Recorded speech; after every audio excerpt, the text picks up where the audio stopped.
నమస్తే. తుంగతుర్తి నియోజకవర్గంలో కాంగ్రెస్ రాజకీయాలు రోడ్డుకెక్కినాయి. ఒక భయంకరమైన రచ్చ నడుస్తున్నది. తుంగతుర్తి నియోజకవర్గంలోనే కాదు, వాళ్ళందరూ మళ్ళీ గాంధీ భవన్కి వచ్చి ఇక్కడ కూడా చాలా పెద్ద ఎత్తున గొడవ చేశారు. వందలాది పార్టీ కార్యకర్తలు ఇక్కడ గాంధీ భవన్ దగ్గర ధర్నా చేశారు.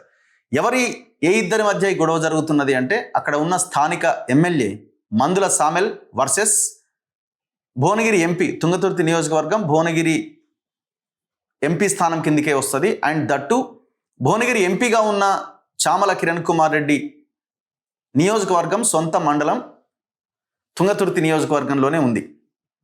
సో ఇద్దరి మధ్య ఈ విభేదాలకి కారణం ఏంటి, అసలు ఏం జరుగుతుంది నల్గొండ భువనగిరి జిల్లా, యాదాద్రి భువనగిరి జిల్లాలో ఉన్న తుంగతుర్తి నియోజకవర్గంలో? ఇక్కడ ప్రధానంగా మనం మాట్లాడుకుంటే ఈ సమస్య వచ్చింది గతం నుంచి కూడా ఉన్నది. మందుల సామెల్ బీఆర్ఎస్ నుంచి ఆయన కాంగ్రెస్లోకి వచ్చినప్పుడు ఎవరెవరైతే పార్టీలోకి వచ్చారో వాళ్ళందరికీ అందలం ఎక్కిస్తున్నాడు, వాళ్ళకే పదవులు ఇస్తున్నాడు, వాళ్ళనే దగ్గరికి తీస్తున్నాడు, పాత కాంగ్రెస్ వాళ్ళని పక్కన పెట్టిన అనేది ఒక ఎలిగేషన్ ముందు నుంచి పెడుతున్నారు వాళ్ళు. సో ఇప్పుడు ఈ గొడవ ఇంత దారుణంగా ఇంత పీక్స్లోకి వెళ్ళడానికి ప్రధానమైన కారణం ఏంటంటే, 9 మండలాలకు సంబంధించిన మండలాధ్యక్ష పదవులని మందుల సామెల్ గారు డిసైడ్ చేశారు. అయితే ఈ పదవులన్నీ కూడా పాత బీఆర్ఎస్ నుంచి వచ్చిన వాళ్ళకే ఇచ్చారు, పాత కాంగ్రెస్ వాళ్ళకి ఇవ్వలేదన్నది గొడవ. సో దీంతో మహేష్ కుమార్ గౌడ్కి ఎంపీ చామల కిరణ్ కుమార్ రెడ్డి లేఖ రాసిండు. ఏమని? తక్షణమే ఈ నియామకాలని ఆపేయండి. సో నేను బయట ఉన్న కారణంగా నేను వచ్చిన తర్వాత ఉత్తమ్ కుమార్ రెడ్డి గారు, ఎమ్మెల్యే మందుల సామెల్ గారు, బస్వరాజు సారయ్య గారు పార్లమెంట్ ఇన్ఛార్జు, కొండేటి మల్లయ్య గారు అసెంబ్లీ ఇన్ఛార్జు, గుడిపాటి నర్సయ్య గారు డీసీసీ అధ్యక్షులు సూర్యాపేట, బీర్ల ఐలయ్య గారు డీసీసీ అధ్యక్షులు యాదాద్రి భువనగిరి. సో వీళ్ళందరి ఆధ్వర్యంలో వీళ్ళందరి సంప్రదింపులు చేసిన తర్వాతే నిర్ణయించండి అని ఒక లేఖ రాసిండు. అంటే లిటరల్గా ఆయన ఈ నియామకాన్ని పూర్తిగా ఆపేయండి, ఇది సరిగ్గా లేదు అన్నది ఆయన ఆలోచన. ఆయన రాసిన దాంట్లో మీరు ఒకసారి గమనిస్తే ఏ రోజు రాసిండు? 4వ తేదీ జూలై 2026 రాసిండు. ఏమని? శ్రీ బొమ్మ మహేష్ కుమార్ గౌడ్ గారికి, అధ్యక్షులు Telangana Pradesh Congress committee TPCC, Thungathurthi assembly నియోజకవర్గంలోని మండల కాంగ్రెస్ పార్టీ అధ్యక్షుల నియామకాన్ని తాత్కాలికంగా నిలిపివేయవలసిందిగా వినతి. తుంగతుర్తి అసెంబ్లీ నియోజకవర్గ పరిధిలోని యాదాద్రి భువనగిరి మరియు సూర్యాపేట జిల్లాలకు చెందిన మండల కాంగ్రెస్ పార్టీ తుంగతుర్తి అసెంబ్లీ నియోజకవర్గ పరిధిలోని మండల కాంగ్రెస్ పార్టీ అధ్యక్షుల నియామకాన్ని స్థానిక పార్టీ నాయకులు, ప్రజాప్రతినిధులు, సీనియర్ నాయకులు మరియు పార్టీ కార్యకర్తలతో సంప్రదింపులు పూర్తయ్యే వరకు తాత్కాలికంగా నిలిపివేయాల్సిందిగా వినయపూర్వకంగా విజ్ఞప్తి చేస్తున్నా. ప్రస్తుతం నేను అధికారిక టూర్లో ఉన్నందున తుంగతుర్తి అసెంబ్లీ నియోజకవర్గంలో స్థానిక పార్టీ క్యాడర్లో నెలకొన్న అభిప్రాయ భేదాలు, అసంతృప్తి మరియు ఆందోళన దృష్టిలో ఉంచుకొని మండల కాంగ్రెస్ పార్టీ అధ్యక్షుల నియామకంపై ఎటువంటి నిర్ణయం తీసుకోకుండా తాత్కాలికంగా నిలిపివేయాల్సిందిగా కోరుతున్నాను. ఈ అంశం పైన నాతో పాటు కింది పార్టీ సీనియర్ నాయకులు, అంటే ఇంతకుముందు చెప్పిన ఎవరెవరైతే ఉన్నారో వీళ్ళందరూ, ప్రజాప్రతినిధులు మరియు స్థానిక పార్టీ కార్యకర్తలతో సమగ్రంగా చర్చించి అందరి ఏకాభిప్రాయం మేరకు నియామకం కొనసాగించడం పార్టీ ప్రయోజనాలకు అనుకూలంగా ఉంటుంది అని భావిస్తున్నా. అంటే ఇప్పుడు తీసుకున్న నిర్ణయం మొత్తం కూడా పార్టీకి అనుకూలంగా లేదు, ఆయన సొంతంగా తీసుకున్న నిర్ణయం అనేది లెటర్ ద్వారా మనకు అర్థమవుతున్నది. సో ఈ లెటర్ రాయడము, అక్కడ ఒక పెద్ద రచ్చ నడవడము, చివరికి మందుల సామెల్ దానికే కట్టుబడి ఉండడము, మొత్తానికి గాంధీ భవన్ దాకా వచ్చింది. సో వాళ్ళక్కడ వస్తున్న క్రమంలో మందుల సామెల్ వర్గం వాళ్ళు మా మీద దాడి చేశారని వాళ్ళు, లేదు మా మీదనే దాడి చేశారని వీళ్ళు, ఖబర్దార్ అంటే ఖబర్దార్ అనుకునే దాకా వచ్చింది పరిస్థితి. సో ఇక్కడ ఈ నియోజకవర్గం తుంగతుర్తి యాదాద్రి భువనగిరి జిల్లాలో కొన్ని మండలాలు ఉన్నాయి, కొన్ని మండలాలు ఉన్నాయి, సూర్యాపేటలో కూడా కొన్ని మండలాలు ఉన్నాయి, సేమ్ నకరేకల్ కూడా అట్లే ఉంటుంది. సో 2 జిల్లాల పరిధిలో ఉన్నటువంటి నియోజకవర్గం అన్నమాట ఇది. అయితే ఇది నివురుగప్పిన నిప్పులాగా ఈ తుంగతుర్తి నియోజకవర్గంలో ముందు నుంచి ఉన్నది. ఇది ఎస్సీ రిజర్వ్డ్ నియోజకవర్గము. జనరల్గా నల్గొండ జిల్లాలో ఉన్న ఎస్సీ రిజర్వ్డ్ నియోజకవర్గాల్లో ఈ సోకాల్డ్ లీడర్ల పెత్తనం అయితే జనరల్గానే ఉంటుంది. అయితే మనం ప్రతి ఇష్యూని దాని కోణంలోనే చూడాల్సిన అవసరం లేదు. మరి ఇది ఏ కోణంలో ఉన్నదన్నది మన భవిష్యత్తులో మనకి క్లారిటీ వచ్చేస్తుంది. అయినా ఏదేమైనా ఇప్పుడు ఆ పార్టీ కోసం కష్టపడ్డ వాళ్ళకైతే వాళ్ళకి మంచి అవకాశాలు కల్పించాల్సింది. ఎందుకంటే 10 సంవత్సరాలుగా వాళ్ళు కష్టపడి మళ్ళీ వాళ్ళకి అవకాశం ఇవ్వకుండా పాత వాళ్ళకి అవకాశం ఇస్తే అది తప్పవుతుంది. సో ముందు నుంచి నాట్ ఓన్లీ తుంగతుర్తి కదా, ఇప్పుడు తుంగతుర్తిలోనే ఎందుకు గొడవ అయింది? ప్రతి నియోజకవర్గంలో అదే పరిస్థితి కదా. ఇప్పుడు మందుల సామెల దగ్గరనే ఆ సిచ్యువేషన్ లేదు, ముఖ్యమంత్రి దగ్గర కూడా అదే పరిస్థితి ఉన్నది కదా. ఇప్పుడు కార్పొరేషన్ చైర్మన్లు, ఎమ్మెల్సీలు, ఇప్పుడు మొన్న వైటీడీఏ నియామకం, ఇవంతా వరివి తెలుగుదేశం పార్టీ వాసన, పాత వాసన లేకపోతే వాళ్ళకి పదవులు లేని పరిస్థితి కదా. ఇప్పుడు వాళ్ళకే బాగున్నది, ఒరిజినల్ కాంగ్రెస్ వాళ్ళకి అసలు ఎక్కడ లేదు. నాట్ ఓన్లీ తుంగతుర్తి, ప్రతి దగ్గర ఇదే పరిస్థితి ఉన్నది. మరి ఆ ఒక్క నియోజకవర్గంలోనే గొడవ ఎందుకు జరుగుతుంది? ఒకసారి మందుల సామెల్ గారికి కూడా కాల్ చేసే ప్రయత్నం చేద్దాం. మందుల సామెల్ గారు నమస్తే. సామెల్ గారు సామెల్ అనాలే లేకపోతే రఘు అనాలి. ఓకే, లైవ్ లో ఉన్నాం మనం. ఈ గార్గిలు మనకెంత లైవ్ లో ఉన్నారని గార్ అనాల్సి వచ్చింది. సరే సరే సరే చెప్పండి, ఏం నడుస్తుంది? నియోజకవర్గం అంతా రచ్చ రంబోలు అవుతుంది. అయితే ఎందుకు? కానీ ఇంకా నేను కొన్ని రోజులు నాకు ఓపిక ఉన్నది, ఎందుకని నేను స్థానిక ఎమ్మెల్యేను, నాకు కొంచెం బాధ్యత ఉంది. ఓకే, అందుకోసం కొంచెం నాకే ఓపిక అవసరం. ఎందుకన్నా ఇప్పుడు మీరు ఈ మండల అధ్యక్షుల పదవుల విషయంలో మీరు పాత బీఆర్ఎస్ వాళ్ళకి ఇచ్చారు అన్నది వాళ్ళ గొడవ కదా. ఇప్పుడు ఆడ గొడవ, ఇప్పుడు గాంధీ భవన్ దగ్గర కూడా పెద్ద రచ్చ నడుస్తుంది. ఈ గాంధీ భవన్ గారు ఢిల్లీ పోయినా కూడా, ఢిల్లీ ఏసీసీ ఉంటది కదా, అవును, ఆడి పోయినా కూడా ఇక్కడికి వచ్చినాక కథ గేనే ఉంటది కదా. మరి ఎందుకు మరి మీరు మాకు ఇప్పుడు మాట్లాడదలుచుకోలేరు రవి. నేను మరి ఇప్పుడు మీ మీద ఎంపీ నేనే చెప్పి నీ దగ్గర లైవ్ కి వస్తాను. Don't worry. కాదు ఎంపీ మీ మీద యుద్ధం చేస్తుండా? ఏం నడుస్తుంది? ఇక ఇప్పుడు నేను ఆ మాట కూడా ఇప్పుడు డిలీట్ చేయను. నేను మీరు బానే ఉన్నారు కదా ఇద్దరు ఎలక్షన్లు అప్పుడు. మీ ప్లీజ్ ప్లీజ్ ప్లీజ్ ఇప్పుడేం మాట్లాడరా? ఇప్పుడేం మాట్లాడను నేను. ఇప్పుడు ఆయన లెటర్ కూడా వినయపూర్వకంగానే అన్నట్టుందిగా ఆయన రాసిన. సరే, ఆయన లెటర్ ఈ లెటర్ అన్ని లెటర్లు కానీ ఇప్పుడు మాట్లాడరా ప్లీజ్.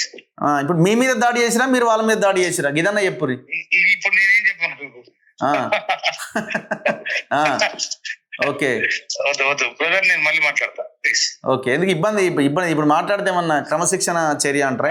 నేను లేలేను, ధైర్యం నీ స్టూడియోకి వచ్చి లైవ్ మాట్లాడతా, నాకేం భయం. కానీ కొంచెం టైం అంటే మీ ఓపికని మీ సహనాన్ని క్వశ్చన్ చేస్తున్నారా, అంటే పరీక్షిస్తున్నారా? ఇక నేను ఇప్పుడు ఏం చెప్పలేదు. ఇక నువ్వు నాకు ఎరక, నువ్వు జర్నలిస్టు అడుగుతావు, కానీ నేను పొలిటికల్ లీడర్ కదా, దానికి ఎమ్మెల్యే ప్రజలు నాకు కోర్టు గెలిపించాను. కష్టమవుతుందా మీకు? ధైర్యంగానే ఉన్నారా? నేను నాకు కష్టం ఏంటిది? నా పుట్టుకనే కష్టం కదా. ఓకే, ధైర్యమే నా అంతరాత్మ కదా. ఓకే, అట్లా రెండు వాడతాను. నేను మళ్ళీ మాట్లాడలేదు. ఓకే. సో ఇది మందుల సామెల్ గారు చెప్తున్నారు. మొత్తానికి అయితే ఏదో రగులుతున్నది గట్టిగానే. మరి ఇప్పుడు చామల కిరణ్ కుమార్ రెడ్డి గారు కూడా ఫోన్ ఎత్తే బాగుంటుండే, కానీ ఆయన కూడా ఇది లైవే కావచ్చు అందుకే అని ఎత్తట్లేదేమో తెలియదు. వాళ్ళ లైన్లో వాళ్ళు ఉంటారు. సో ఇప్పటికైతే ఈ ఈక్వేషన్ ఇట్లా నడుస్తున్నది. మరి ఇది ఏడు దాకా పోతుంది అన్నది చూడాలి. మరి ఇది కూర్చొని సెటరైట్ చేసే పరిస్థితే ఉంటుందా? ఇది ఎలక్షన్ల దాకా ఇట్లే ముందుకు తీసుకెళ్ళి ఇంకో కొత్త క్యాండిడేట్ని తీసుకొచ్చే ప్రయత్నం జరుగుతుందని చూడాలి.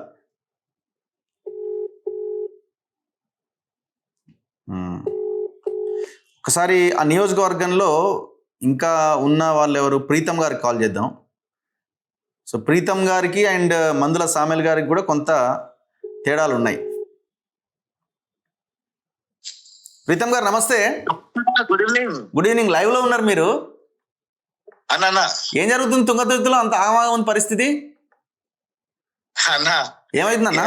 తుంగతుర్తికి వెళ్ళాక కూడా నేను చాలా రోజులు అయింది. ముఖ్యమంత్రి గారు నాకు వివిధ బాధ్యతలు ఇచ్చిండ్రు. మెదక్ పార్లమెంట్ కి ఇన్ఛార్జ్ చేసిండ్రు. కార్పొరేషన్ లో చాలా ఇబ్బందులు ఉండే వాటి అన్నింటినీ సార్ట్ అవుట్ చేసినాము.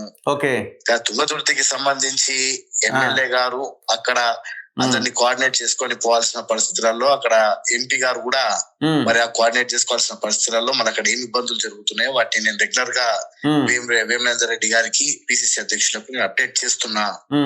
నా పుట్టిన ప్రాంతంగా నాకు అక్కడ ఎంత ప్రేమ ఉన్నా కూడా ఆ పరిస్థితులు కొంచెం, అంటే గత 6 మండల కాంగ్రెస్ అధ్యక్షులలో ఒక 4 టీఆర్ఎస్ నుంచి వచ్చినట్టు నా దృష్టికి కూడా వచ్చింది. అంటే మొత్తం 9 జిల్లాకు సంబంధించి మొత్తం 9 మండలాలలో 6 మండలాలు సూర్యాపేట జిల్లాకు వస్తాయి. ఒక మండలం నల్గొండ జిల్లాకు వస్తుంది. 2 మండలాలు యాదాద్రి జిల్లాకు వస్తాయి. 3 జిల్లాల పరిధా? ఓకే. 3 జిల్లాల పరిధిలో వస్తది.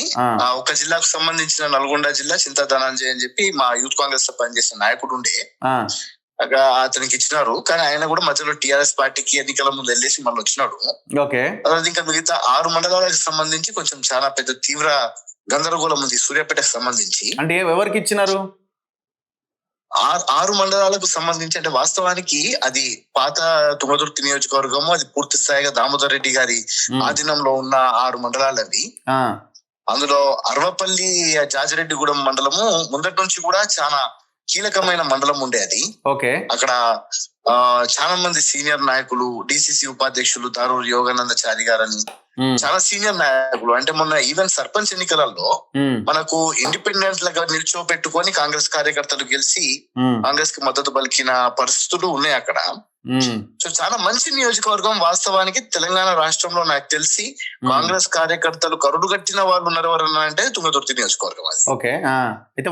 అలాంటి పరిస్థితులలో అక్కడ ఒక 6 మండలాలలో సూర్యాపేట జిల్లాకు వచ్చే దాని లోపల 4 మండల అధ్యక్షులను మరి బీఆర్ఎస్ పార్టీ నుంచి వేస్తారు అన్నట్టు వచ్చినది. ఎంపీ గారు దృష్టి కూడా తీసుకపోతే ఎంపీ గారు దాన్ని లెటర్ రాసినట్టున్నారు కదా.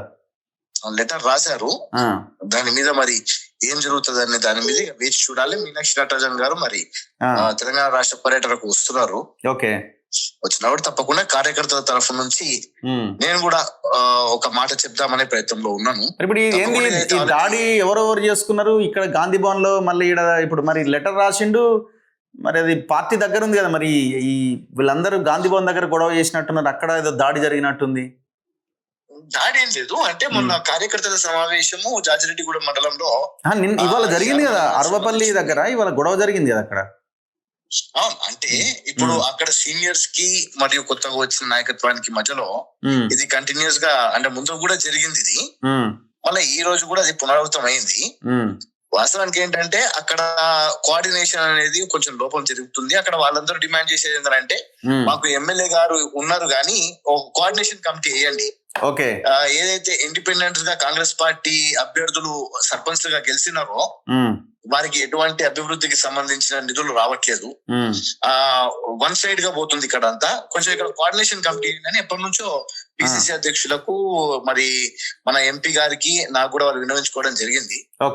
ఏదన్నా అంటే ఎమ్మెల్యే గారు ఈ మొత్తం జరిగే తతంగానే చూస్తున్నారు కాబట్టి తప్పకుండా దీనికి అంతే ఏదైనా సొల్యూషన్ వస్తుంది మాత్రం అనుకుంటున్నాము.